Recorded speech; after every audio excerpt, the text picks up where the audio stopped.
اعوذ بالله من الشیطان الرجیم بسم الله الرحمن الرحیم د لفظونو د ښکلاګانو د پاڼې زموږ مشر ملګری سمین ګل صاحب نه ډېره مننه کوم او ډېرې مشکور یم چې موږ ته یې دعوت راکړه او موږ یې خپلې حجرې ته راوغوښتو او موږ یې د خپلو کېناستو جوګه وګڼلو او راغلي ملګري تصور صاحب او درد صاحب دو ته هم هرکلی یم او په کتو هم خوشحاله شوم او خوند خو داسې کوي چې دا ملګري سره کیني او مسافري ده او موږ او تاسو خو بیا ټول الحمدلله بیا د پښتنو د ګلونو د ځمکو سیمې او دغسې کې نور پروګرامونه او بنډارونه سره کوو او د زړه خواله سره کوو نو دا مسافري په موږ باندې لنډېږي نو ملګرو خبرې ډېرې نه کومه راځمه غزل ته غزل په داسې ډول دی چې د خپلو ارمانونو کډې بار په اوږو وړم د خپلو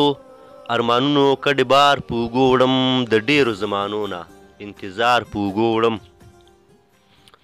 د خپلو ارمانونو کډې بار په اوږو وړم د ډېرو زمانو نه انتظار په اوږو وړم روانې د دې کلي په سلګونو جنازې دي روانې د دې کلي په سلګونو جنازې دي د ګل غوندې ځوانۍ لکه چنار په اوږو وړم او لاليه اوس وزګار نه یم ستا د خولې خندا ته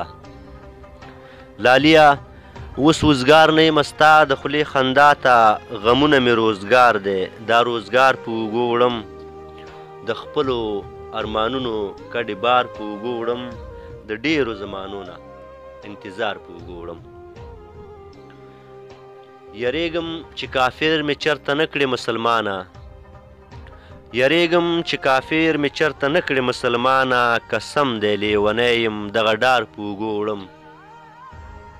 او منمه چې په هوش یمه په څه وجه خاموش یم منمه چې په هوش یمه په څه وجه خاموش یم د غاړې مې تاو شوی دی خامار په اوږو وړم حالات دومره خراب دي تر دې حده رسېدلي حالات دومره خراب دي تر دې حده رسېدلي په توره شپه روان یم خپل بیمار په اوږو وړم او روان یمه مزل کوم منزل ته نور قریب یم روان یمه مزل کوم منزل ته نور قریب یم ایوب یم ستړی شوی ګرد غبار په اوږو وړم د خپلو ارمانونو کډې بار په اوږو وړم د ډېرو زمانو نه